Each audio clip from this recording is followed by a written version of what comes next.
Let's talk about the top 6 mistakes you want to avoid as a home seller. These are things you won't notice you've done until it's too late. My name is Phil Wells. I'm a real estate agent serving clients in Spokane and throughout North Idaho. If you have any real estate questions, please feel free to reach out to me. Number 1 is not expecting home selling costs. I get this. Most things that you sell, you don't have to pay to sell. So you can be forgiven for neglecting this, especially if it's your first time around. There are title policy fees, escrow fees, broker commissions, taxes, reconveyance fees, and if you're an absentee owner, maybe mobile notary fees too. These fees add up. Now, assuming you have some equity in your home, these fees will likely be covered by what you make when you do sell your home. But it's important to be aware of these up front so you're not being caught by surprise. A good real estate agent will give you a breakdown of these fees before the listing goes live by way of a document called a net sheet. This details all the fees you can expect to pay and what you can expect to net by selling your home. Number 2 is not working with a real estate agent. 2022 data from the National Association of Realtors shows that for sale by owners, on average sold their home for $225,000, whereas sellers that used a real estate agent sold their home for $345,000.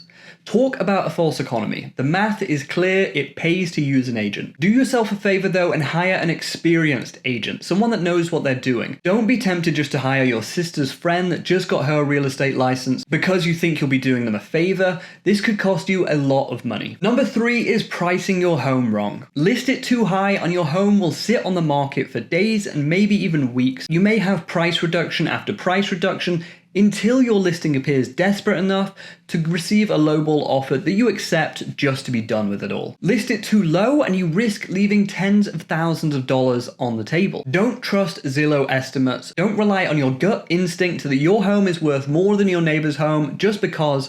Have an agent run the stats in your neighborhood and show you what the home is worth and why. Once you have all the information you need, price the home right so it sells and sells in a timely fashion, and you're not leaving money on the table. Number 4 is hiding major repair items. If you're aware of a major issue with your home, you should absolutely disclose it. If not, your buyer is likely to find this issue anyway when they do their inspection, and you'll just be back to renegotiating that issue anyway. If your roof is 30 years old and it obviously needs replacing, but you don't want to deal with it, just disclose that at the outset so a buyer can decide whether or not to enter into that contract. You may also find that you're able to negotiate that roof up front and get that out the way completely. So just be upfront and honest and save everyone, including yourself, the time and headache by disclosing major issues. If you don't know what's wrong with your home, consider getting a home inspection up front so you can be prepared for what the buyer might come back with when they do their inspection. Number 5 is using bad listing photos. This comes back to what I said before about using an experienced agent. If your real estate agent whips out their cell phone to take listing photos, you're preparing yourself for a bad first impression. 95% of buyers use the internet to look for listings, and if your listing has grainy or poor quality photos, chances are any potential buyer is just going to hit next without a second thought. I always use professional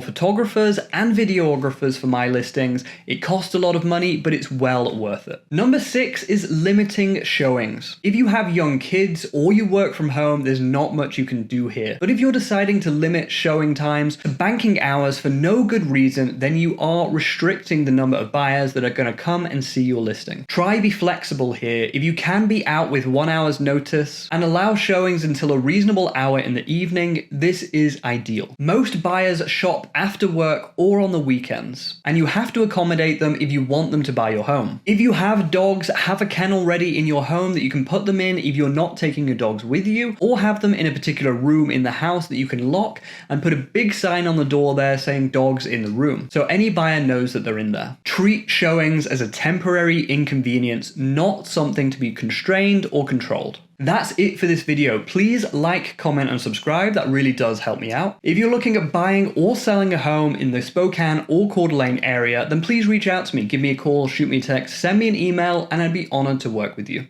Thank you for watching.